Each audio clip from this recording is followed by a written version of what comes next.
Hey guys, Leon is back, and today I'm going to do the promised tier list that we announced last week.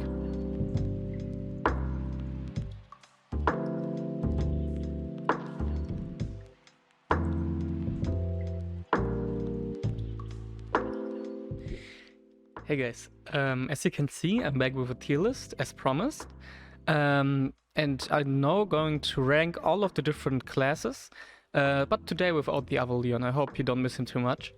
And yeah, I would say just get started. This video is going to be just like the last one we did, so it's more of a free talk. I don't have a script or anything, so yeah, let's see how it's going to be. So, right off the bat, I would start with the Grognak, and the Grognak is a really good damage dealer, I think.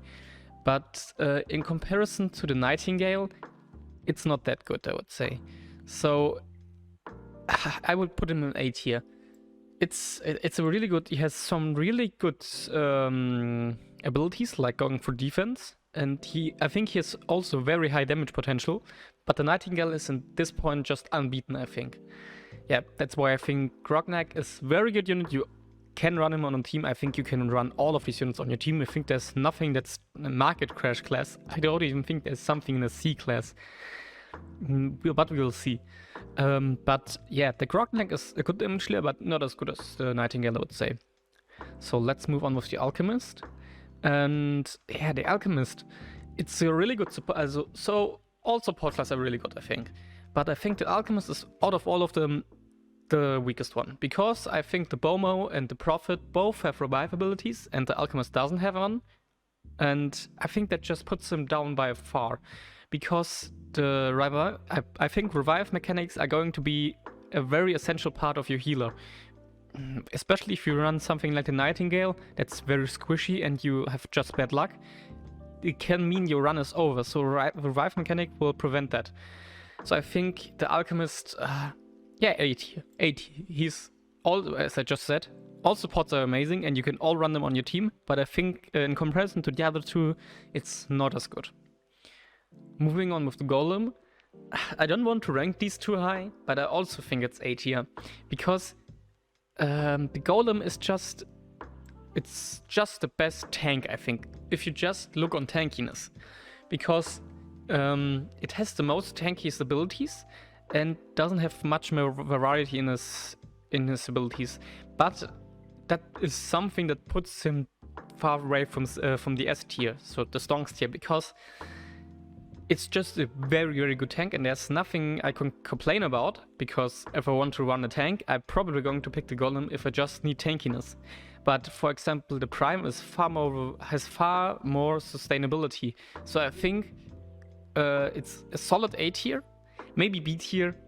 Yeah, but I think A tier, it deserves A tier because it has a taunt, and no other tank has a taunt, and I think that's just something that the Golem, that a tank is maybe what makes a tank. So I think this is very important. So I think it deserves A tier. Yeah, I don't want to rank these too high still, but and then next is the Bomo, and I actually think in last video I said the Prophet is so good, and now I'm going to take not all of it back, but I want to say I think the Bomo is actually better than the Prophet. I don't know if this is just an unpopular opinion or anything, but I saw the ability of the zombie, so you can revive an ally multiple times for multiple turns. That is just insane, I think. And I actually think this is better than the Prophet. If I would put now a support in my team, because my team is right now the Prime, the Golem, and the Nightingale, because I think I just have a 2-tank team. I talked about it a lot already. I won't bother it with you. Yeah, but I actually think the Bomo is the best support class, just because you can revive an ally multiple times. It also has some good healing abilities, but on this side I would actually think the Prophet is a little bit better, but just this one ability made him go to the best support in my opinion. Yeah. So next we're going to talk about the Juggernaut. I don't want to be mean, but I actually think maybe he's between B and C tier, because I think the Grognak and the Nightingale both have just such insane damage potential, and I looked at the Juggernaut and it didn't have quite it wasn't quite as good as the other ones. It didn't have a special ability or anything that lets it stand out from the other ones. And I don't know, maybe I'm just misjudging it, but I actually think it's between B and C tier. Because if I think about it, it's maybe I would put it, based on facts, I would put it in B tier. But because you have two other damage dealers that's just so much better, I think I'm never going to use the Juggernaut in the beginning. That's why I will put him in C tier for now, but it could be that I'm totally wrong and the Juggernaut is actually the best unit in the game or something, I don't know. But at the moment I would say he's of course usable. I think all of these are usable, but I think the other two are just so much better that I would put him in C tier just because the other options are so much better. And the next is the Prophet. And well, Leon and I just love the Prophet. It's just such a cute unit. And I would put him in S tier because of the reasons said. The Bomo is a little bit better, I think. That's why I ranked him just before the Prophet. But the Prophet is still an amazing unit. It has a revive mechanic, just as the Bomo. Not as good as the Bomo, I would say. But it has so much... so many healing and supporting abilities that are a little bit better than the Bomos, I think, in my opinion. That I would say they're really close to each other, but I think the Bomo is just because of this one ability a little bit better. That's basically the reason why I think the Bomo is better, and the Prophet is still in S tier. And as you can see, I have two supports in S tier, nothing else right now. So yeah, I think the supports in this game are going to be great. So I think you really should have at least one support maybe on your team, and maybe I will change my team just because I saw the abilities the support class have, and I just was just amazed. So maybe I'm going to change it. So yeah, that's everything I have to say about the Prophet. And next one, I think it's pretty obvious what tier the Nightingale is going to be. It's the S tier.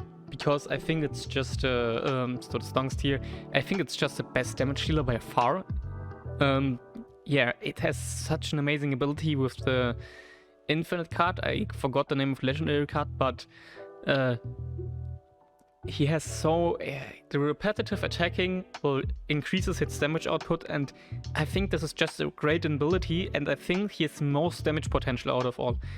Maybe something that could happen is that the enemies don't have that much HP, so it's not that important to put that much damage, to build up that much damage, and it's more important to deal damage right now. So then, for example, the Juggernaut would be better in this scenario.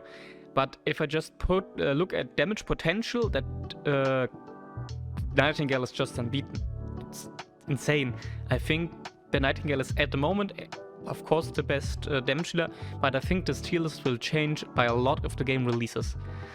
So yeah, the Nightingale is still at the top from the damage dealers, I think. The next one is the Prime, and yeah, there's nothing that I cannot complain about or anything. It's a very good tank. If I wouldn't run a Golem, I would run a Prime. So yeah, it's a little bit less tankier, but it deals more damage, and it deals high amounts of damage, but it attacks very slowly, and it has so much more sustainability than the Golem. I'm gonna rank the A tier by number 1 to the last number. Shortly after I rated the Terminator, but I think actually maybe the Golem is a little bit better than the Prime just because it's the better tank in my opinion. But yeah, could be totally wrong. And now we're going to go to the last class, and that is the Terminator.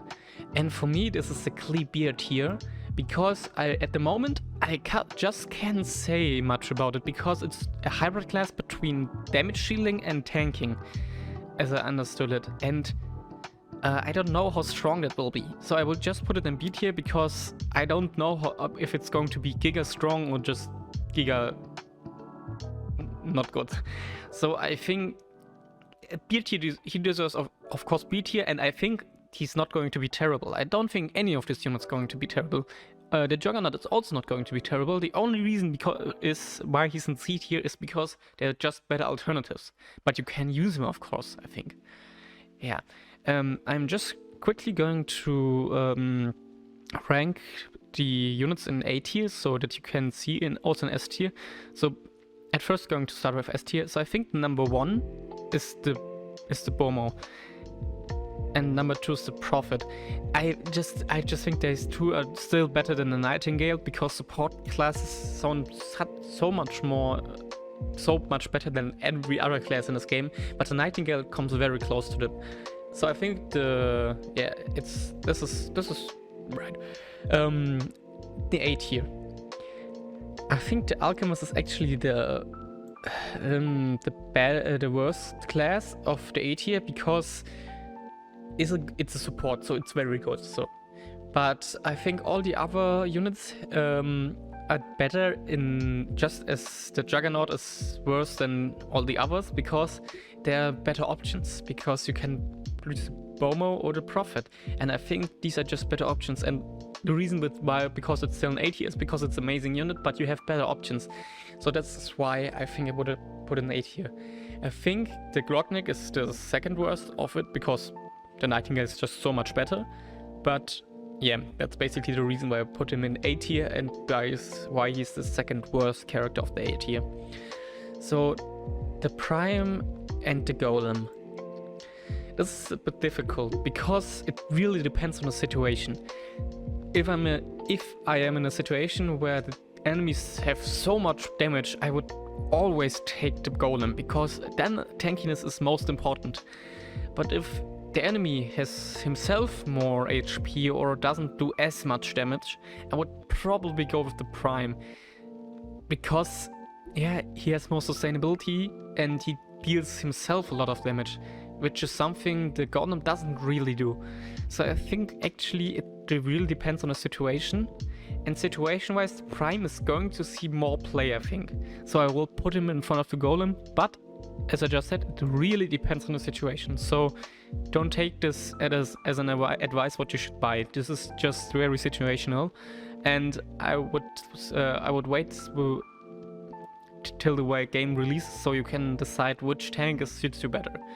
So yeah, that is the tier list for me actually, and I look at it and I think this is how it will remain for at least till the game releases. So I think the support classes are the best classes, and the damage and tank classes are very equal. I think the Nightingale is of course amazing, I think, as we already said back in October.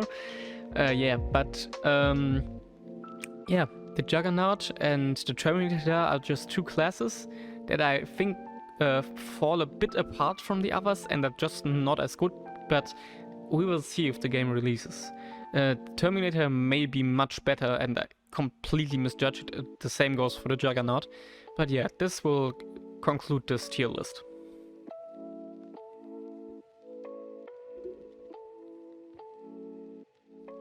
I hope you enjoyed this video. We also hope that this new style of videos, like a free talk, is also suiting you, because we have a lot of fun doing these videos. If so, just leave a comment. Yeah, and we hope you have a great day, and see you next time.